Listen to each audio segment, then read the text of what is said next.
Mesdames et messieurs, bonjour à toutes et à tous. Bienvenue dans cette nouvelle vidéo de la formation CCNA 200-301.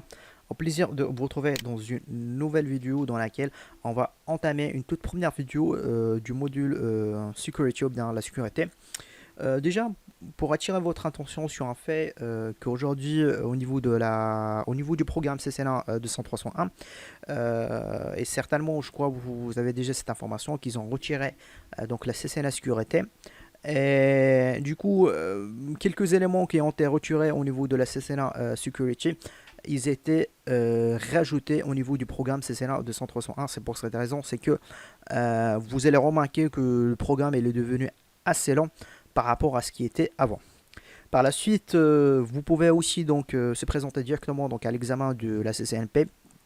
Et puis en fait l'examen de la CCNP, donc l'ancien examen c'était sur 4, il faut passer 4 examens, mais cette fois-ci avec le nouveau programme, donc il suffit juste de passer 2 examens de la CCNP Security. Ok. Alors maintenant on va voir dans cette présentation les fondamentaux de sécurité, notamment donc une petite terminologie que je vais vous présenter dans le prochain diapo et quelques définitions de quelques attaques ainsi leur mode de fonctionnement. En effet, l'objectif de cette présentation, ça sera juste un résumé par rapport aux fondamentaux de sécurité. Nous n'allons pas rentrer dans les détails de chaque attaque, mais en fait, quand même, on va prendre quelques exemples. Je vais essayer au maximum de vous donner le maximum d'informations. Très très bien.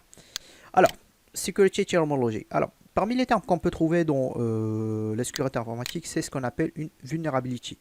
Alors, une vulnérabilité ou bien une vulnerability en anglais. Alors, déjà, lorsqu'on parle sur une vulnérabilité dans un sens, ça veut dire c'est que ça présente une weakness. Alors en anglais, ça on appelle une weakness, ou bien en français, on appelle une faiblesse. Une faiblesse, ça se trouve où? Ça se trouve en fait soit au niveau d'un device, ça peut être par exemple une vulnérabilité sur un équipement. Donc, nous, on va pas prendre un exemple d'un constructeur, mais il y a certains constructeurs, certainement, qui ont une vulnérabilité. Lorsqu'ils détectent une vulnérabilité au niveau de leurs équipements, bah en fait, ils leur publient au niveau de leur site web et par la suite, c'est qu'ils proposent des patchs. Donc, c'est-à-dire c'est que voilà un correctif pour corriger cette vulnérabilité afin d'éviter qu'il soit exploité par un hacker ou bien par un attaqueur. Ok. Lorsque je parle sur une vulnérabilité, c'est une faiblesse d'un appareil, un système, une application, un processus même, qui pourrait permettre à un attaquant de prendre en place. Je prends juste un exemple d'un cas très récurrent, c'est que on prend l'exemple d'un serveur web, en fait, qui est exécuté sur une version d'Apache qui est vulnérable. Par exemple, on va se dire qu'il y avait au niveau de cette version d'Apache, donc elle est éligible pour permettre à un attaquant de conduire une attaque DOS. Vous voyez. Donc dans ce cas-là, ça présente en fait une, donc une vulnérabilité. Et cette vulnérabilité, c'est qu'il devrait être corrigé. Par exemple, voilà, soit d'upgrader la version d'Apache, ou bien voilà, trouver un mécanisme, pourquoi pas, pour limiter cette attaque DOS en fait qui est vulnérable au niveau de cette version que vous avez au niveau de votre entreprise. Ok. Donc lorsqu'on a une vulnérabilité, ça présente automatiquement, donc il y aura un exploit ou bien exploit. Alors un exploit, ce que je parle d'exploit dans le domaine de la sécurité informatique, c'est un élément de programme permettant, par exemple, un individu, restant toujours dans le cas d'un hacker, ou un logiciel malveillant d'exploiter cette faille de sécurité. Alors, lorsque on parle d'une vulnérabilité, pour exploiter cette vulnérabilité ou bien de prendre en place ou bien de permettre à un attaquant de prendre en place, c'est qu'il faut qu'il utilise un exploit. Donc c'est-à-dire en fait un tool, un outil, un logiciel, quelque chose en fait qui va lui permettre de prendre cette place. Ok. Ou bien d'attaquer le système et par exemple d'extraire les informations, ou bien en fait rendre le service indisponible. Donc dans ce cas-là en fait on a besoin d'un exploit. Je prends juste un exemple assez simple. Aujourd'hui, pour entrer à partir de la porte de votre maison, c'est que il faut voilà donc rentrer la clé dans la serrure et puis en fait l'ouvrir. Donc dans ce cas-là, c'est un exploit. Donc c'est-à-dire c'est un outil, ce que nous on utilisons pour entrer au niveau de la porte de notre maison, ou bien pour entrer donc à notre maison. Très très bien. Généralement, lorsqu'en fait on parle des exploits ou bien les outils en fait qu'en l'utilisant pour exploiter une vulnérabilité, prenons l'exemple, le cas de la version Kali Linux, c'est que il y a pas mal des outils déjà, et la plupart de ces outils en fait ils sont écrits avec le langage Python. Ok, donc c'est écrit dans le langage Python. Ce dont je souligne sur l'intérêt d'apprendre le langage Python parce que c'est super intéressant, surtout voilà dans la sécurité informatique et aussi dans ce qu'on va voir ensemble dans les prochaines présentations par rapport à l'automatisation. Une menace. Alors, une menace ou bien un threat, c'est dans le monde de la sécurité, c'est une force extérieure qui peut exploiter une vulnérabilité. Par exemple, en fait, prenons un exemple d'une menace. Par exemple, on a donc un hacker donc, qui veut conduire une attaque DDoS contre un site web ou bien contre une application qui est hébergée sur un Apache vulnérable.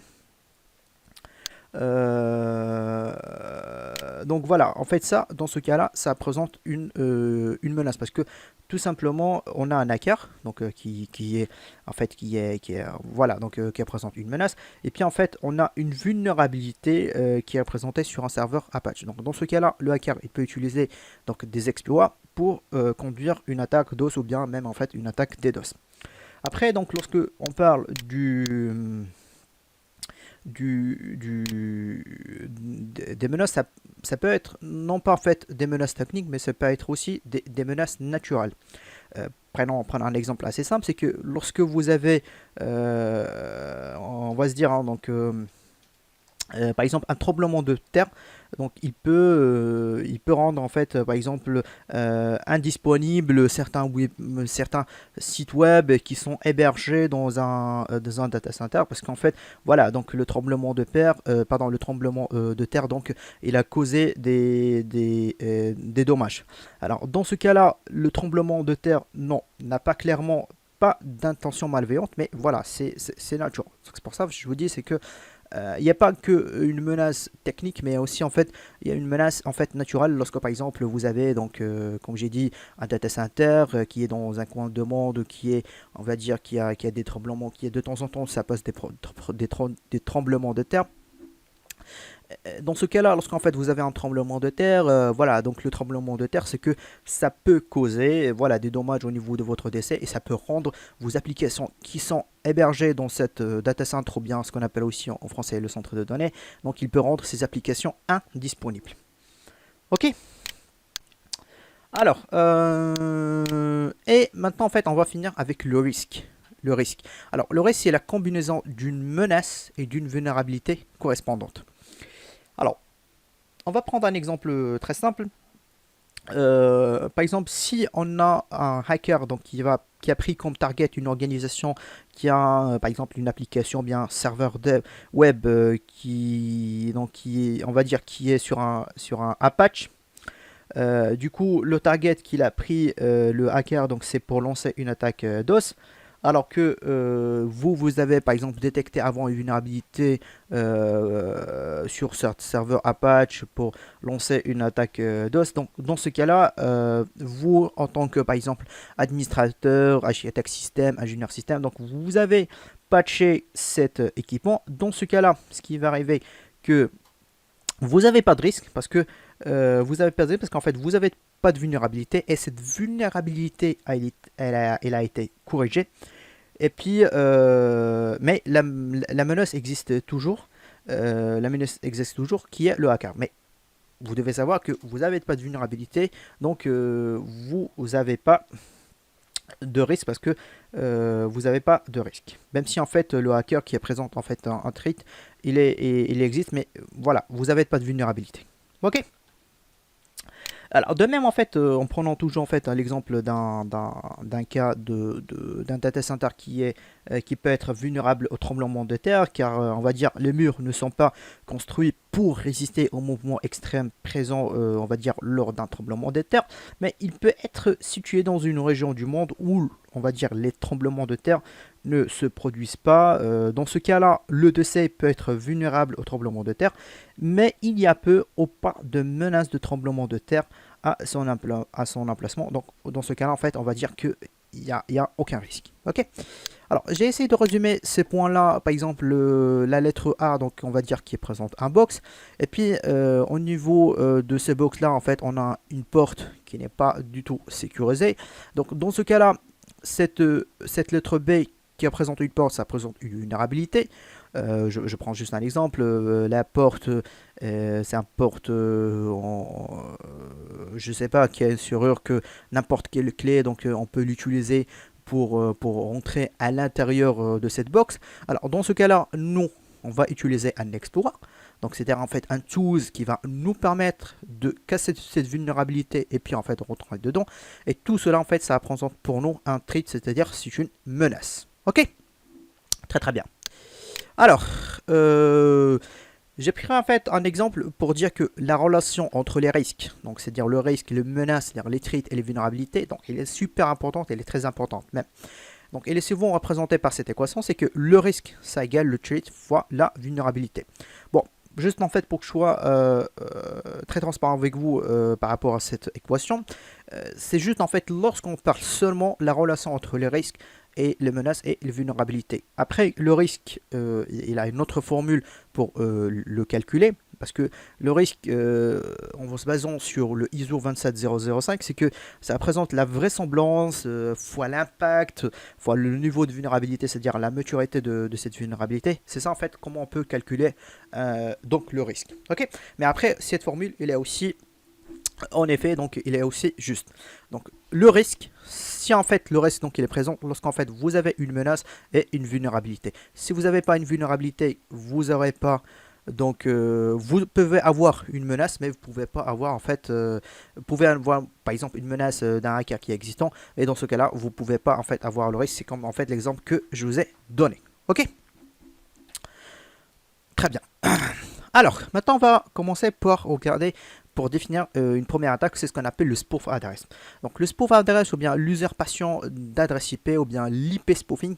Alors c'est une technique sophistiquée par laquelle un hacker envoie des paquets IP depuis une adresse IP qu'il usurpe. Très bien. Je m'explique un peu plus en détail. Lorsqu'en fait je parle du spoof adresse ou bien IP spoofing, c'est que vous avez donc un attaqueur qui est en fait sur sa machine. Donc l'attaqueur, donc lui, ce qu'il fait, c'est qu'en fait il envoie un paquet. Mais cette paquet-là, ce qu'il va faire, c'est qu'il l'envoie avec une autre source. Donc une autre source qui n'est pas sa source adresse. Donc c'est-à-dire dans ce cas-là, il a envoyé un paquet IP vers un target, c'est-à-dire en fait un serveur. Par exemple, on va dire qui va l'attaquer. Et dans ce cas-là, il a utilisé par exemple des adresses 198.51.100.254 et puis en fait la destination 192.0.2.10. Dans ce cas-là, nous, on a fait une usurpation d'identité. Alors, il y a des tools qui permettent de faire ça, par exemple sur du Kali Linux. Bon, je ne voudrais pas citer le nom des tools comme ça en fait. Ça me remet pas en question sur au niveau juridique par rapport à certaines choses. Mais bon, il y a des tools en fait qui sont sur Kali Linux que vous pouvez l'utiliser pour lancer en fait des attaques de type usurpation d'adresse IP. C'est que au lieu, par exemple, de lancer une attaque de type DOS, au lieu que vous allez passer avec votre propre adresse IP, c'est que vous pouvez utiliser une autre adresse IP et puis en fait ici la destination 192.0.2.10. Dans ce cas-là, le paquet lorsqu'il va arriver au niveau du target, donc il va le voir avec une telle source qui est le 192.51.2 pardon, 51.100.254 et puis la destination ce sera renvoyé vers le vers le 198.51.100.251. Alors, si ce paquet il va trouver, donc il sera envoyé vers le client. Sinon, donc s'il va trouver, il sera droppé. Ok.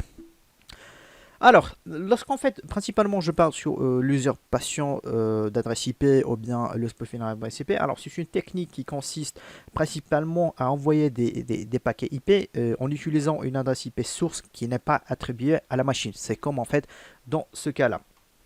Alors, c'est-à-dire, c'est la machine qui les émet.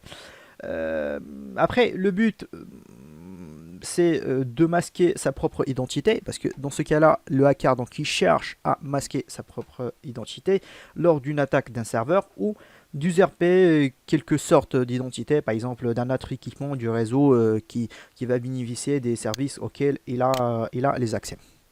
Après, il y a certains mécanismes en fait pour qu'on peut les employer, par exemple en fait au niveau des équipements Cisco principalement, pour limiter contre le spoof adresse, c'est ceci en fait on va dire peut être accompli on va dire de alors attendez je prendrai juste hop pointeur. Par exemple en fait on peut employer c'est ce qu'on appelle alors attendez alors excusez-moi donc j'ai repris mon stylo. Alors parmi les choses en fait qu'on peut trouver, c'est par exemple employer c'est ce qu'on appelle le URPF. Alors URPF en fait c'est un mécanisme qu'on peut utiliser au niveau des équipements Cisco, c'est ce qu'on appelle le Unicast. Alors le Unicast reverse path forwarding. Donc l'objectif en fait du Unicast reverse path forwarding, c'est d'indiquer au routeur de vérifier le routage de l'adresse IP source de tout paquet entré par une interface. Et si l'interface, on va dire, de réception diffère de l'interface de routage, donc dans ce cas-là, en fait, il va dropper en fait le paquet parce que lui, donc, il va le considérer comme une usurpation d'identité. Je prends juste un autre exemple, par exemple dans les cas d'équipement checkpoint. Alors on va prendre ça, c'est un firewall. C'est qu'en fait on peut définir des pools de spoofing. C'est-à-dire c'est que là je définis en fait au niveau de mon interface in les réseaux en fait qui vont passer par cette interface.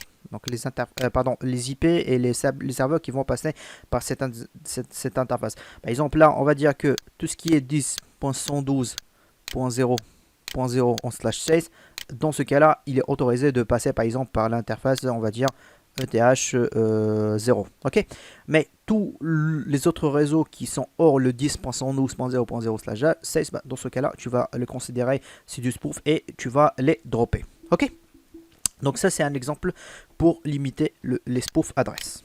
Très bien.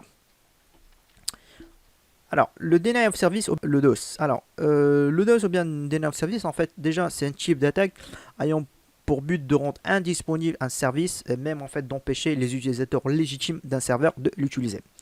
Je m'explique, lorsqu'en fait on parle d'une denial de service, généralement en fait il inclut un ou plusieurs modèles.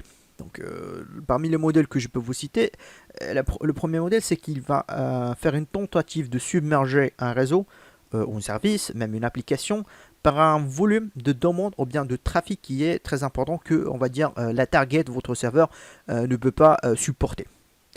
Dans ce cas-là, lorsqu'en fait le serveur ne peut pas supporter, à un moment donné, c'est que voilà, soit il va commencer à dropper tous les paquets, soit en fait, pourquoi pas, en fait, le serveur il va cracher si en fait il a un vrai problème au niveau des performances. Notamment, on peut trouver un autre modèle, c'est l'attaque DOS contre un service qui est vulnérable à ce type d'attaque DOS. Donc voilà, c'est une attaque contre un service ou bien une vulnérabilité du système spécifique pour provoquer l'échec du système ou du service.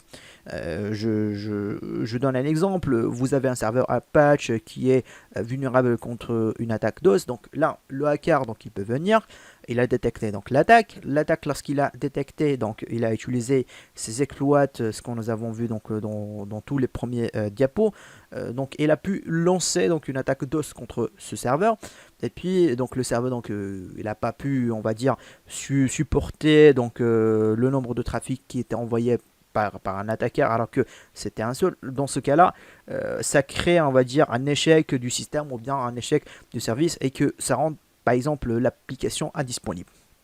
Ok, prenons un exemple assez simple donc, que j'ai illustré au niveau des sites qui matchent. Donc j'ai un attaqueur donc, qui a comme adresse IP 98.51.100.77. Donc cet attaqueur il a comme objectif de lancer une attaque DOS vers un serveur target, supposons que c'est le serveur web de votre entreprise. Donc le attaquant donc il a décidé, par exemple on prend donc un type d'attaque DOS, c'est ce qu'on appelle le sync flood. Le sync flood c'est une type d'attaque visant à atteindre un des services, donc bien entendu c'est un attaque DOS. Il s'applique dans le cadre du protocole TCP et consiste à envoyer, on va dire d'une manière successive, plusieurs requêtes sync vers la cible. Ok, parce que on sait très bien, lorsqu'on parle sur du protocole TCP, donc le 3 TCP One Handshake, je crois en fait ça vous l'avez déjà vu avec mon collègue Khalid Ketkout dans cette formation, et notamment je crois je l'ai cité à plusieurs reprises dans mes vidéos précédentes. On sait très bien lorsqu'en fait on parle du 3 Way TCP Handshake, on parle de qu'il envoie un sync, et puis en fait il y a SYNAC qui est envoyé par le serveur, et puis en fait il y a un ACK pour un accusé de réception. Donc voilà. Alors, supposons maintenant que le hacker, donc notre ami le hacker, donc il a envoyé donc une attaque DOS vers la target. En fait, il a envoyé une attaque DOS de type sync flood. Ok, donc comme j'ai déjà expliqué, donc le sync flood, c'est l'objectif, c'est qu'il va envoyer d'une manière envoyer une succession de requêtes sync vers le serveur. Alors, supposons maintenant que le hacker donc, a lancé donc, une attaque DOS de type sync flood.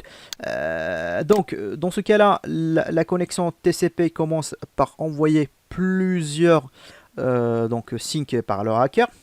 Et comme vous pouvez constater dans le paquet qui est envoyé par le hacker, donc la source c'est pas la même. Donc ici on a 98.51.177, donc c'est l'adresse IP du hacker, mais le hacker donc l'a envoyé 198.51.100.254. Ce qu'il fait, c'est que le serveur, ce qu'il va voir, il va pas voir l'IP du hacker, mais il va voir l'IP en fait qui était voilà, donc l'IP qui était spoofé, donc c'est-à-dire c'est que la fausse adresse. Ok. Donc la connexion TCP commence par l'envoi d'un plusieurs sync par le hacker au serveur, mais comme j'ai dit, l'adresse IP source est remplacée par une fausse adresse. Dans ce cas-là, lorsque la requête donc il arrive au niveau du serveur, donc le serveur ajoute donc la connexion dans sa table de connexion TCP et répond à ce qu'on appelle à la fausse adresse avec un SYNAC. Donc là, comme vous pouvez constater, c'est que là, il a reçu.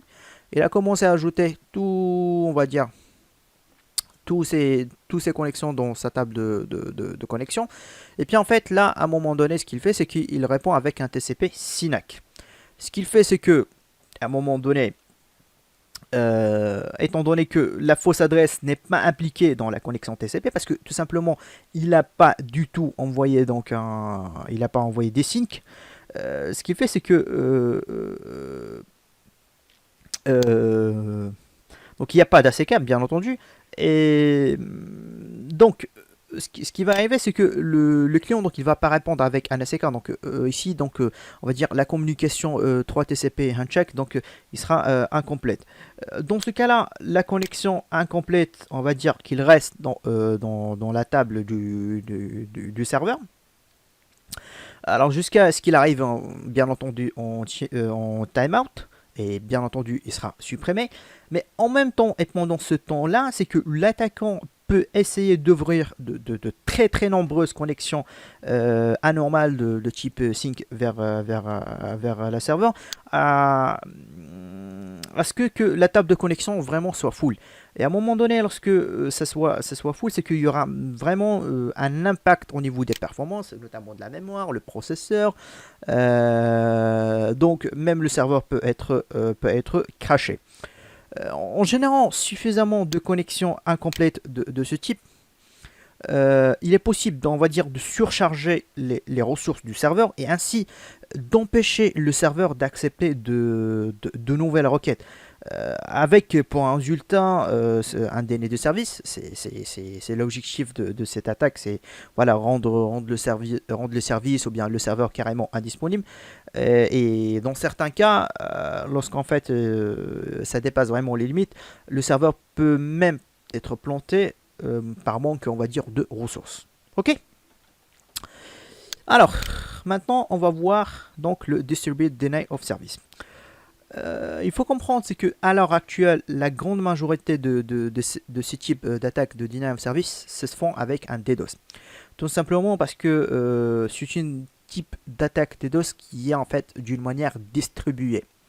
D'une manière distribuée, c'est-à-dire en fait c'est une type d'attaque en fait qui peut s'effectuer de plusieurs en fait équipements, ok, donc de plusieurs équipements au lieu d'être envoyé par un seul équipement comme on avait déjà vu dans le diapo précédent. Alors, le DDoS, donc c'est un acronyme pour déni de service distribué. Une attaque DDoS est une tentative malveillante de rendre un serveur ou une ressource réseau indisponible pour les utilisateurs. Donc c'est le même principe que le DOS, c'est juste que la différence et la grande différence entre les deux, c'est que dans ce cas-là, au lieu que l'attaque sera initiée d'une seule source, mais dans ce cas-là, il sera initié par plusieurs ressources. Principalement, on parle de déni de service distribué lorsque l'attaque fait intervenir un réseau de machines botnet, ce qu'on appelle aussi en fait des zombies, afin d'interrompre le ou les services en fait, qui seront visés.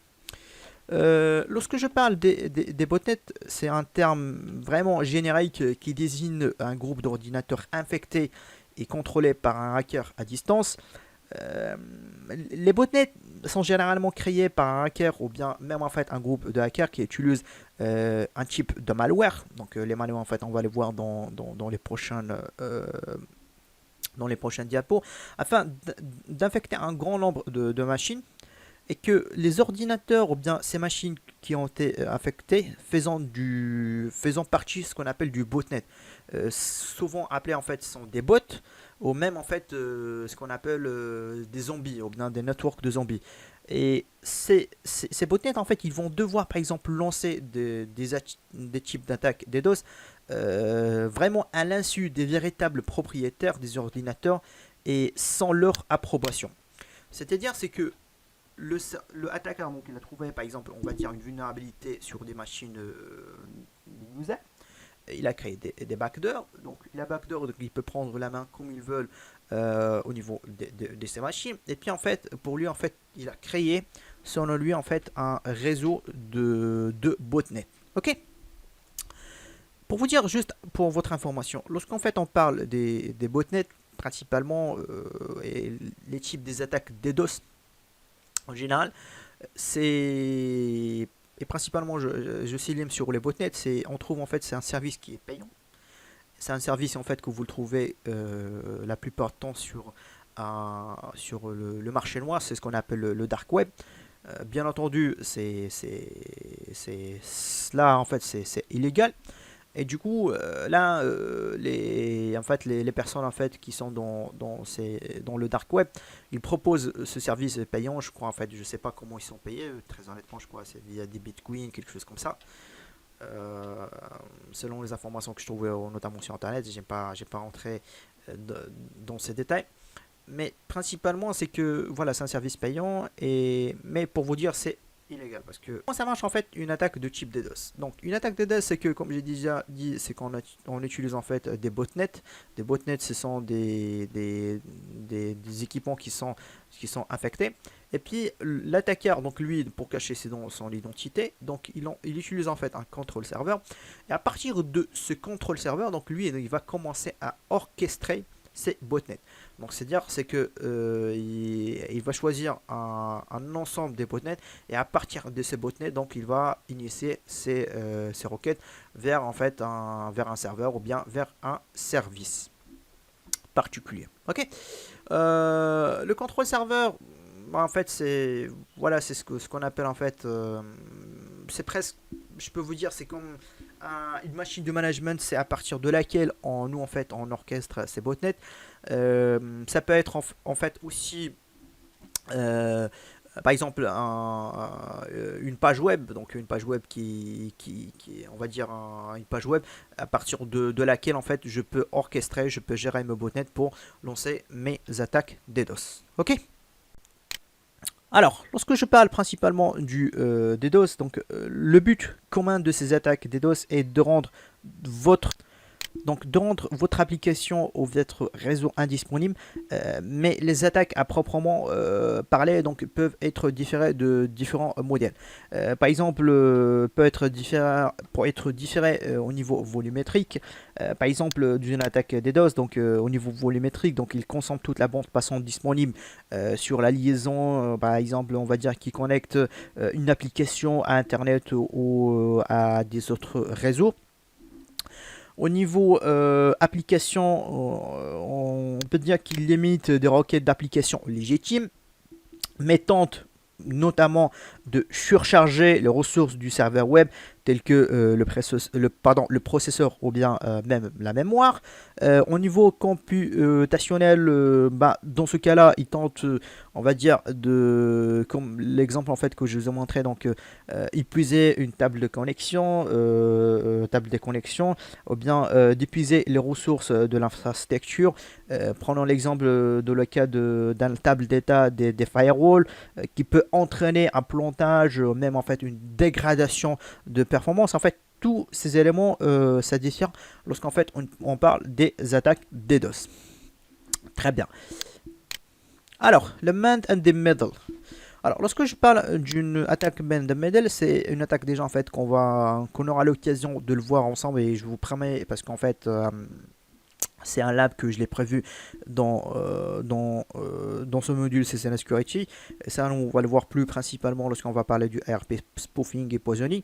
Mais revenons sur l'attaque man in the middle. C'est qu'en fait, lorsqu'on parle du man in the middle, la traduction française, c'est une attaque de l'homme du milieu, en fait, qui désigne un modèle de cyberattaque dans lequel un cybercriminel donc il peut s'installer même physiquement ou bien logiquement, et l'objectif de l'attaquant est d'intercepter, de lire ou de manipuler toute communication entre la victime et sa ressource sans se faire remarquer.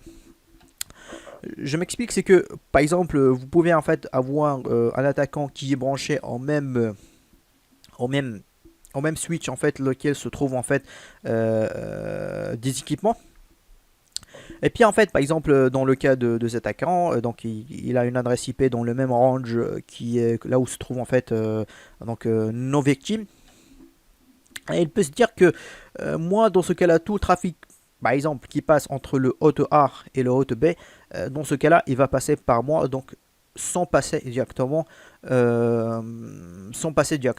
C'est-à-dire, c'est que, ou bien même en fait, pour sortir du réseau, donc à travers la passerelle par défaut, je peux dire que voilà, donc moi je vais spécifier mes targets. Donc mes targets, c'est donc mes targets en fait lesquels en fait que je vais les considérer comme des victimes. Et puis en fait je vais envoyer, c'est ce qu'on appelle une gratuitous ARP, pour dire que l'adresse MAC qui est associée à votre passerelle, donc c'est l'adresse de l'attaquant. Alors ça, c'est possible en fait avec des... C'est possible en effet avec des outils en fait qui sont sur Kali Linux. Je prends l'exemple de Ethercap parce qu'on va le voir ensemble. Donc le Ethercap, donc là on va spécifier nos targets, et puis lorsqu'on va spécifier le target, on va lancer donc des types des attaques comme de l'ARP poisoning. Dans ce cas-là, le Kali Linux, donc il va envoyer donc une gratuitous ARP pour dire que, par exemple, on va prendre juste cet exemple pour dire que le 192.168 le 1.1, du coup, donc il est associé à cette adresse MAC. Donc dans ce cas-là, lorsque les équipements ils vont recevoir cette requête gratuitous ARP, donc ils vont modifier leur table d'adresse MAC, et puis en fait ils vont modifier donc la MAC qui correspond à 192.168 1.1 avec du DDDDDDDDD, donc c'est-à-dire c'est l'adresse MAC de notre attaquant au lieu de la MAC adresse, la C.C.C.C.C.C. Sinon, si c'est pas existante, il ne connaît pas son adresse MAC, il va ajouter avec celle-ci, sinon il va modifier. Tout simplement, maintenant, ce qui va y arriver, c'est que toute communication, on va dire, entre le hot A, par exemple, et un réseau qui est derrière, donc derrière sur ce routeur, tout simplement, au lieu qu'il va passer comme ça, hop, bah, il va passer par le attaquant, et puis le attaquant, donc il va pouvoir intercepter et va pouvoir lire, même en fait de manipuler toute communication, et puis voilà, donc il va la renvoyer vers le routeur, et le routeur, donc il va envoyer vers ça. Ok. Très très bien. Donc c'est ça en fait ce qu'on appelle man the middle, c'est que toute personne qui se peut mettre au milieu pour intercepter, lire, même de manipuler toute communication qui sont entre une victime et sa ressource sans se faire bien entendu remarquer. Ça c'est d'une manière silencieuse. Ok. Après, nous, on va le voir comment on peut sécuriser des attaques de man and the middle. On va employer ce qu'on appelle le Dynamic ARP Inspection en se basant sur le DHP Snooping. Ok. Bon, tout cela, en fait, on va le voir dans une partie théorique, mais aussi une partie pratique. Alors, les attaques par reconnaissance ou bien recon. Alors, les attaques par reconnaissance, donc recon en anglais, en but de récupérer un maximum d'informations pour lancer des attaques futures. Je m'explique, c'est que lorsqu'en fait je voudrais faire lancer une attaque par reconnaissance, l'objectif c'est qu'en fait il faut que je reconnaisse en fait mon victime ou bien en fait mes victimes. Ok, donc je vais chercher le maximum des informations avant de lancer en fait mes attaques futures. Par exemple, parmi les attaques de reconnaissance ou bien qu'on peut le retrouver, c'est chercher en fait des faiblesses ou bien en fait du vulnérabilité, par exemple contre un réseau en fait qu'on veut l'attaquer en fait en futur. Par exemple, parmi les outils qu'on peut l'utiliser, par exemple on a le Nmap pour dire voilà, pour chercher, nous on va dire qu'on a déjà on sait très bien c'est qui notre target, donc on va lancer donc l'outil Nmap pour scanner tous les ports qui sont, on va dire, qui sont ouverts au niveau de ces services. Ok, pardon, tous les ports qui sont ouverts au niveau de ces serveurs. Par la suite, en fait, on peut utiliser aussi des scans de vulnérabilité. Il y a des scans de vulnérabilité qu'on peut employer. Par exemple, le OpenVAS, c'est un scan de vulnérabilité qui est open source. Cependant, en fait, on peut lancer des scans de vulnérabilité vers ce serveur pour scanner toutes les vulnérabilités qu'on peut les exploiter pour, on va dire, pour y accéder à ce serveur et pour lancer notre attaque. Par exemple, Netcraft, c'est pour trouver, on va dire, tous les sous-domaines d'un domaine. DNS Recon, dans ce cas-là, c'est pour collecter, donc pour la collecte d'informations DNS. Après, par exemple, on a tout ce qui est traceroute, TCP traceroute, c'est justement en fait pour tracer, donc on va dire la ressource dans le réseau et pour savoir ça passe par quels éléments, donc les routeurs, notamment les routeurs, si en fait ils passent par un firewall qui est dans le chemin. Donc ce sont des choses comme ça. Après, moi je dis toujours, c'est qu'un bon attaquant, écoutez-moi très bien, donc c'est un bon attaquant, il cherche à obtenir un maximum d'informations sur l'infrastructure qu'il souhaite attaquer, plutôt voilà, de lancer des attaques à l'aveugle. Ok, très bien. Alors, le dernier diapo qu'on va le voir, c'est ce qu'on appelle le buffer and flow. Alors, buffer and flow, c'est principalement ce qu'on attaque, donc les attaques par débordement de tempo, ou bien en anglais le buffer flow. Donc, pour principe, l'exécution d'un code arbitraire par un programme, on lui envoyait plus de données qu'il n'est censé de recevoir. C'est-à-dire, c'est que voilà, on a un buffer qui est réservé au niveau de notre application. Nous, ce qu'on va faire, c'est qu'on va envoyer plus de données par rapport à ce que donc notre application donc il va censé de recevoir. Principalement, cette attaque se produit lorsqu'on a un programme donc qui tente de remplir donc un bloc de mémoire. C'est ce qu'on appelle en fait un buffer ou bien en français un tampon de mémoire avec plus de données que le tampon était censé de contenir.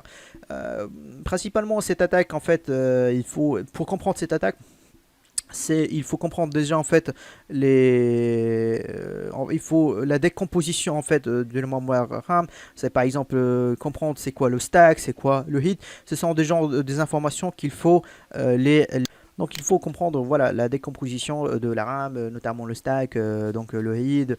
Par exemple, le stack c'est pour l'exécuter des fonctions. Donc si on dépasse en fait le buffer au niveau du stack, donc voilà, donc on aura une attaque de buffer overflow. Derrière, moi ce que je peux vous dire, moi je suis pas expert de cette attaque buffer overflow parce que j'ai jamais eu l'expérience, mais je sais très bien qu'il y a certains, il y a certains, il y a certains il y a certains, par exemple, langages de programmation qui sont vulnérables à cette attaque. C'est pour cette raison il faut toujours regarder et lire les best practices pour plus en fait pour les développeurs par rapport à un langage de programmation. Par exemple, je sais que le langage C et C++ en fait, il peut provoquer ce type d'attaque powerflow si on ne fait pas attention par rapport au développement des applications. Mais il y a des autres langages de programmation qui permettent de se protéger contre cette attaque comme le Java et voilà, et je reviens aussi le Python. Voilà, on s'arrête là pour cette première partie et on va se voir dans une deuxième partie.